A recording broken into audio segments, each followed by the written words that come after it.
अभिमान से चूर वे सभी राजकुमारों के चलने से संपूर्ण पृथ्वी आंदोलित हो रही थी। चीखते चिल्लाते हुए वे सभी आक्रमण करने के लिए तत्पर थे, लेकिन ये आक्रमण उनका शत्रु पर नहीं था, अपितु एक निहत थे और ध्यान मग्न ऋषि के ऊपर था।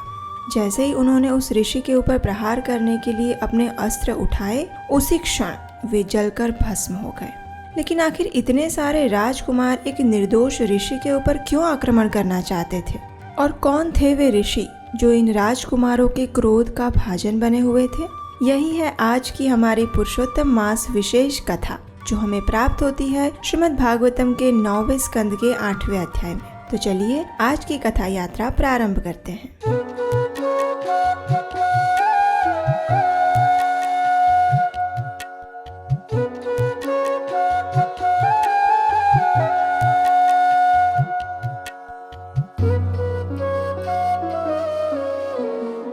हरे कृष्ण।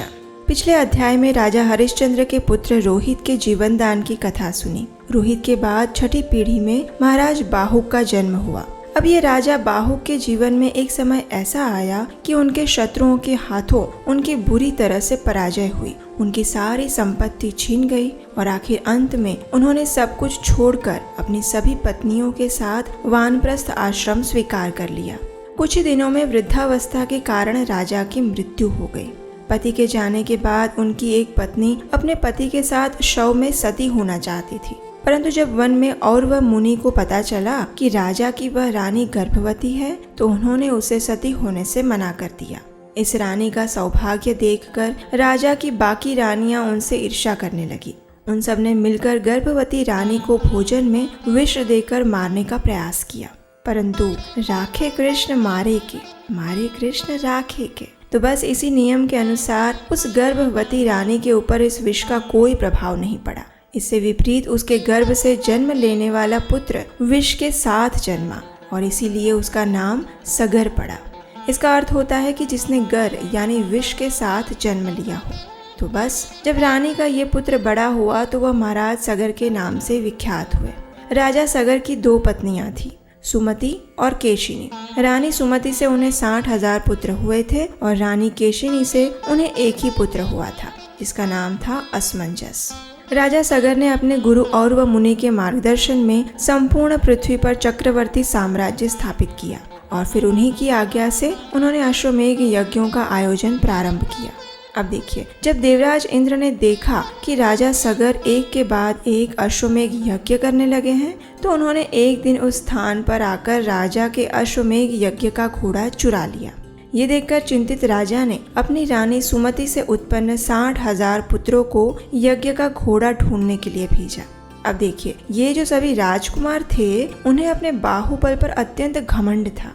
जब उन्हें घोड़ा ढूंढने का कार्य सौंपा गया तो वे अभिमानवश 10 दिशाओं में खोज करने लगे। जब उन्हें कहीं पर भी उस घोड़े का पता नहीं चला तो उन्होंने पृथ्वी को गहरा खोदकर वहां खोजना प्रारंभ कर दिया। अंत में जब वे उत्तरी पूर्व दिशा में बने हुए कपिल मुनि के आश्रम में पहुंचे तो उन्होंने देखा कि राजा सगर का घोड़ा वहां बंधा हुआ पड़ा था और ये देखकर इन सभी राजकुमारों को अत्यंत क्रोध आ गया। उन्होंने अपने गर्व में मत्त होकर बिना सोचे समझे कपिल मुनि का अपमान करना प्रारंभ कर दिया। वे जोर जोर से चिल्लाते हुए कहने लगे, ये रहा चोर, जरा देखो तो इस ढोंगी को।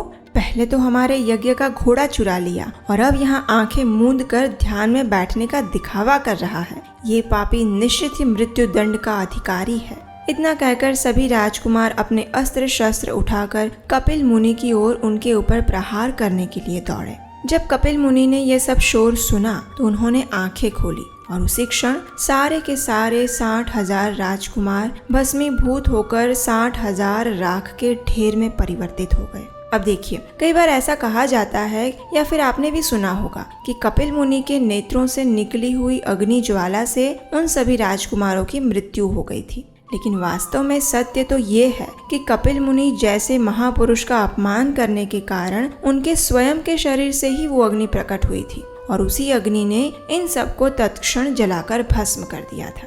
अब राजा सगर को जब इस बात का पता चला तो वे अत्यंत दुखी हुए। अब उनका सिर्फ एक ही पुत्र शेष रह गया था और वो था रानी केशिनी का पुत्र असमंजस। आपको जानकर आश्चर्य होगा कि राजकुमार असमंजस पूर्व जन्म में एक महान योगी थे, लेकिन बुरी संगति में पड़ जाने के कारण उसका पतन हो गया।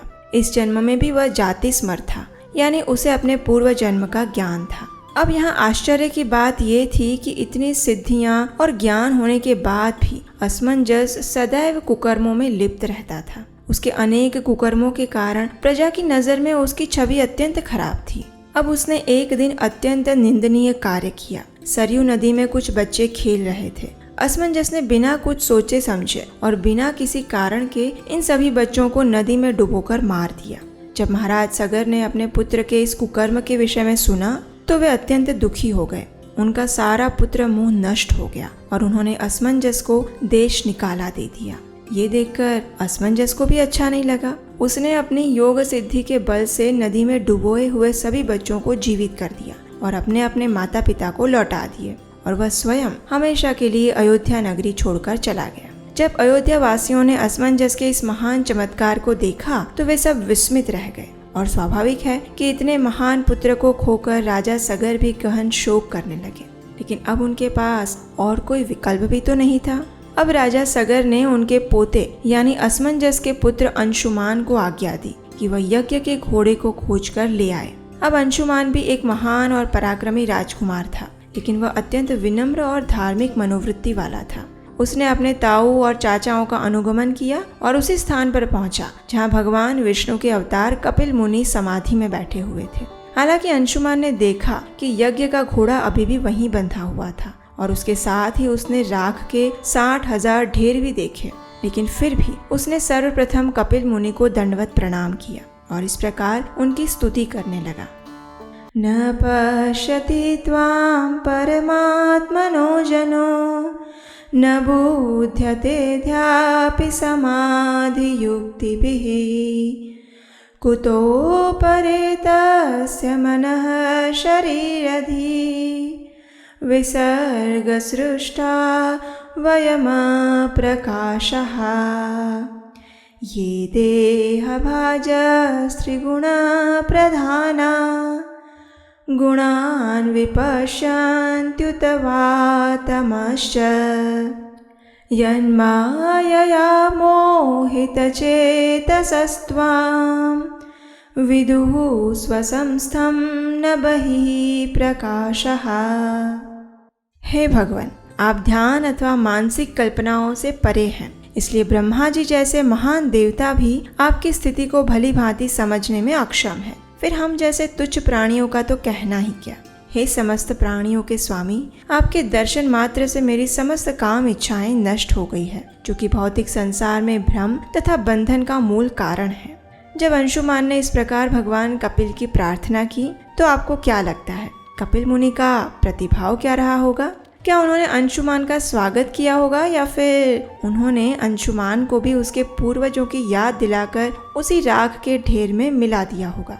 इसका रहस्य हम उजागर करेंगे हमारी आने वाली अधिक मास विशेष श्रीमद् भागवतम कथा में। चलिए, अब आज आपके लिए एक सरप्राइज टेस्ट है। अगर आपने इस कथा को ध्यान से सुना है तो आपको एक प्रश्न का उत्तर देना होगा और उसका जवाब आप कमेंट बॉक्स में नीचे हमें लिखकर भेजेंगे।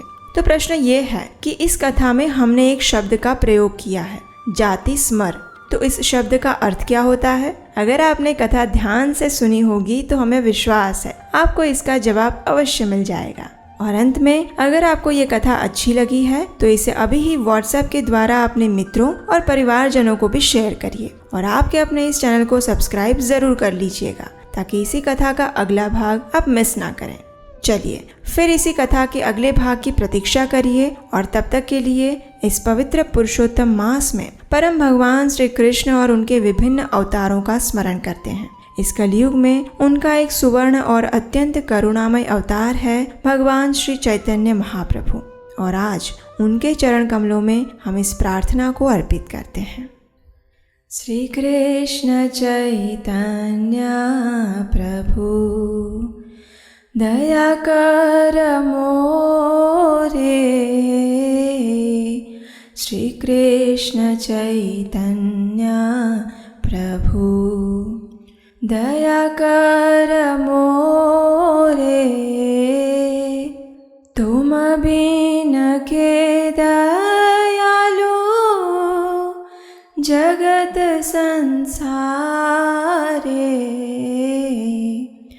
पतित पावन हेतु तव अवतार मोसम पतित प्रभु न पाइबे यार। हा प्रभु नित्यानंद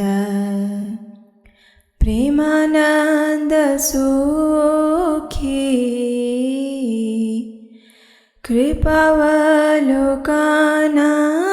करो आमी बड़ दुखी। दया कर सीतापति अद्वैत गोसाई तव कृपा बले पाई चैतन्य निताई। हा स्वरूप सनातन रूप रघुनाथ भट्टयुग श्रीजीव प्रभु लोकनाथ। दया कर श्रीयाचार्य प्रभु श्रीनिवास रामचंद्र संग मांगे नरोत्तम दास। श्री कृष्ण चैतन्य प्रभु दया कर मोरे। श्री कृष्ण चैतन्य प्रभु दया कर मोरे। हरे कृष्ण।